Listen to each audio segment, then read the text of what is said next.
Assalamualaikum warahmatullahi wabarakatuh. Yang kami hormati dosen pengampu mata kuliah Pancasila Bapak Roni Lukum SPD MSc. Pada kesempatan kali ini, kami dari kelompok 7 akan mempresentasikan hasil diskusi dari kelompok kami tentang Pancasila sebagai sistem etika. Pertama-tama, izinkan kami untuk memperkenalkan anggota kelompok. Yang pertama, Nur Elsa Yahya, saya sendiri selaku moderator dan pemateri ketiga. Nabila Azahra Lahibu selaku pemateri kedua. Dan Nalfa Salsabila Ahani selaku pemateri pertama. Dan untuk mempersingkat waktu, kami akan memulai presentasi pada sore hari ini untuk Nalfa Salsabila Ahani selaku pemateri 1 disilahkan.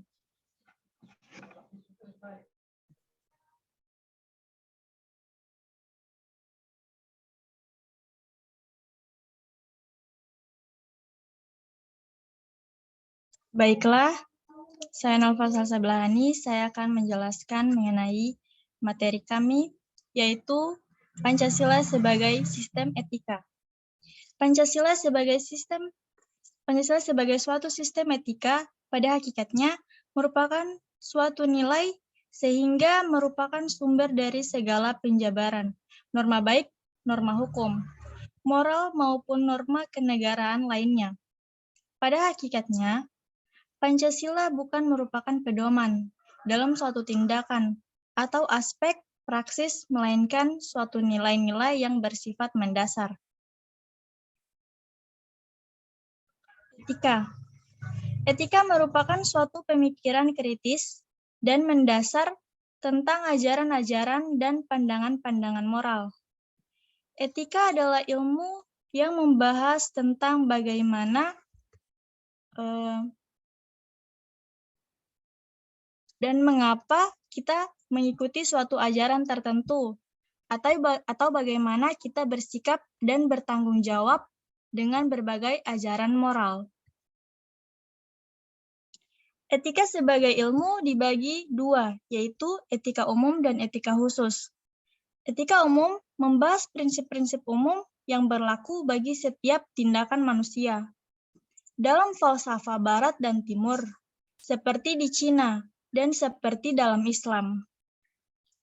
Aliran-aliran pemikiran etika beraneka ragam, tetapi pada prinsipnya etika umum membicarakan asas-asas dari tindakan dan perbuatan manusia, serta sistem nilai apa yang terkandung di dalamnya.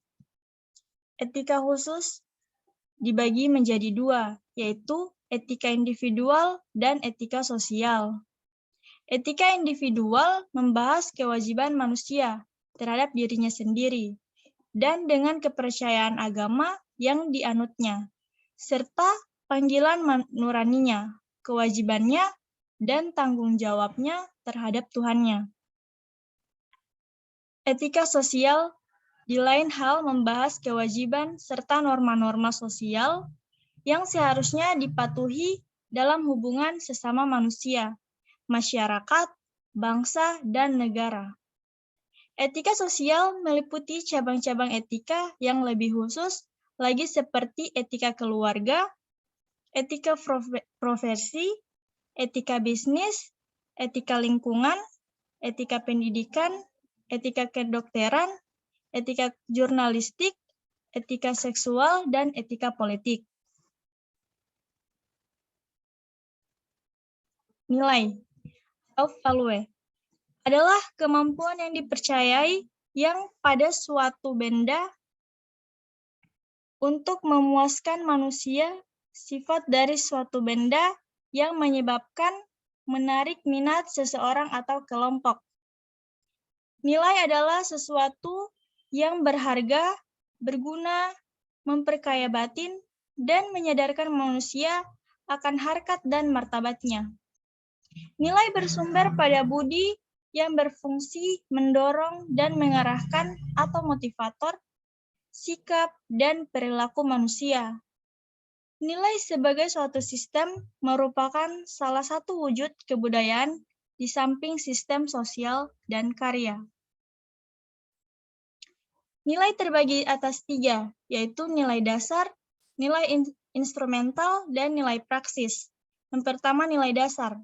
Nilai dasar itu berkaitan dengan hakikat Tuhan, maka nilai dasar itu bersifat mutlak, karena Tuhan adalah kuasa prima atau penyebab pertama. Yang kedua, nilai instrumental. Nilai instrumental adalah nilai yang menjadi pedoman pelaksanaan dari nilai dasar. Nilai dasar belum dapat bermakna sepenuhnya apabila belum memiliki formulasi serta parameter atau ukuran yang jelas dan konkret. Nilai praksis. Nilai praksis merupakan penjabaran lebih lanjut dari nilai instrumental dalam kehidupan yang lebih nyata. Dengan demikian, nilai praksis merupakan pelaksanaan secara nyata dari nilai-nilai dasar dan nilai-nilai instrumental. Selanjutnya, materi saya kasih kepada materi kedua. Baik, saya akan melanjutkan materi dari rekan saya, Nalfasal Sabila Hani. Itu saya akan menjelaskan materi moral. Moral berasal dari kata mos atau mores, yang sinonim dengan kesusilaan, tabiat atau kelakuan. Moral adalah ajaran tentang hal yang baik dan buruk, yang menyangkut tingkah laku dan perbuatan manusia. Seorang pribadi yang taat kepada aturan-aturan, kaedah-kaedah, dan norma yang berlaku dalam masyarakatnya dianggap sesuai dan bertindak benar secara moral. Moral dalam perwujudannya dapat berupa peraturan dan atau prinsip-prinsip yang benar, baik terpuji dan mulia. Moral dapat berupa kesetiaan, kepatuhan terhadap nilai dan norma yang mengikat kehidupan masyarakat, bangsa, dan negara. Next.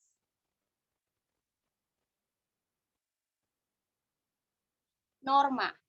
Norma adalah perwujudan martabat manusia sebagai makhluk budaya, sosial, moral, dan religi. Norma merupakan suatu kesadaran dan sikap luhur yang dikehendaki oleh tata nilai untuk dipatuhi. Norma dalam perwujudannya dapat berupa norma agama, norma filsafat, norma kesusilaan, norma hukum, dan norma sosial. Norma memiliki kekuatan untuk dipatuhi karena adanya sanksi. Next. Aliran-aliran besar etika. Yang pertama, ada etika deontologi. Etika deontologi memandang bahwa tindakan dinilai baik atau buruk berdasarkan apakah tindakan itu sesuai atau tidak dengan kewajiban. Etika deontologi tidak mempersoalkan akibat dari tindakan tersebut, baik atau buruk. Kebaikan adalah ketika seseorang melaksanakan apa yang sudah menjadi kewajibannya. Yang kedua, etika teleologi.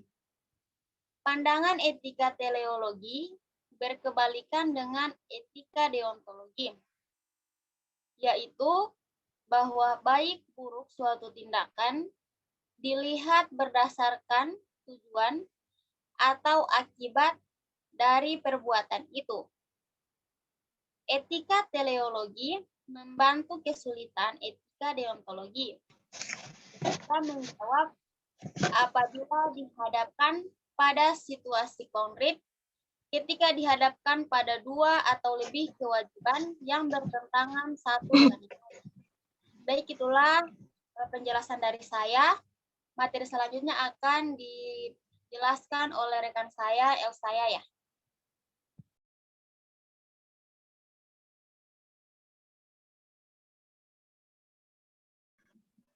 Baik, terima kasih Nabila. Selanjutnya, etika keutamaan. Etika keutamaan ini tidak mempersoalkan akibat suatu tindakan, tidak juga mendasarkan pada penilaian moral, pada kewajiban terhadap hukum moral universal, tetapi pada pengembangan karakter moral pada diri setiap orang. Orang tidak hanya melakukan tindakan yang baik, melainkan menjadi orang yang baik. Karakter moral ini dibangun dengan cara meneladani perbuatan-perbuatan baik yang dilakukan oleh para tokoh besar. Next.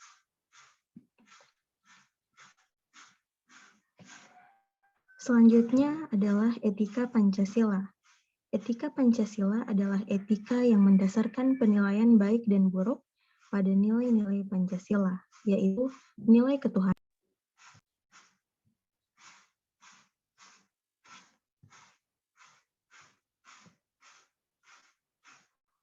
Selanjutnya,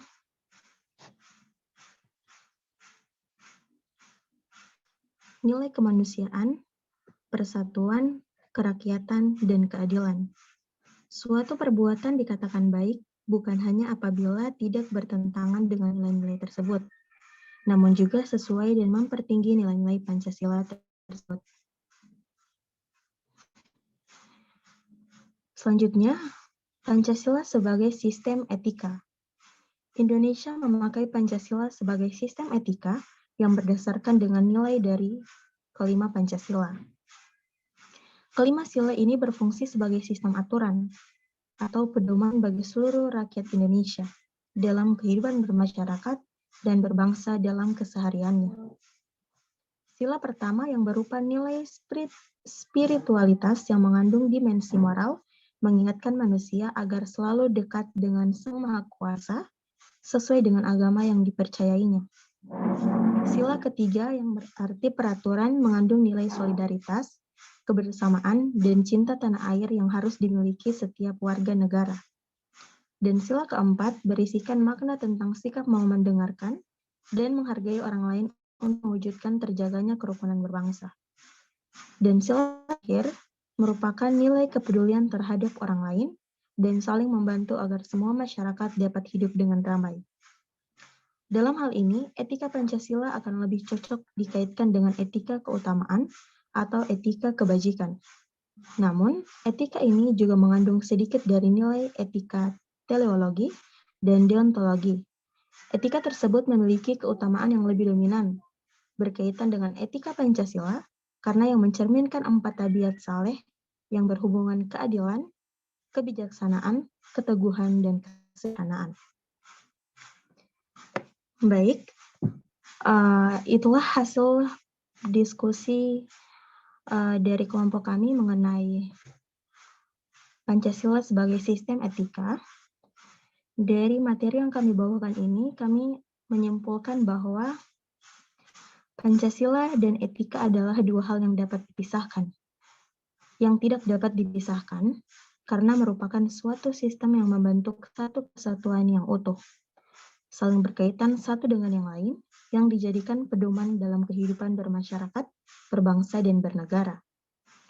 Selanjutnya, implementasi Pancasila sebagai sistem etika dapat terwujud apabila pemerintah dan masyarakat dapat menerapkan nilai-nilai yang ada dalam Pancasila dengan mengedepankan prinsip keseimbangan antara hak dan kewajiban. Pancasila sebagai sistem etika adalah cabang filsafat yang dapat dijabarkan dari sila-sila Pancasila untuk mengatur perilaku kehidupan bermasyarakat, berbangsa, dan bernegara di Indonesia.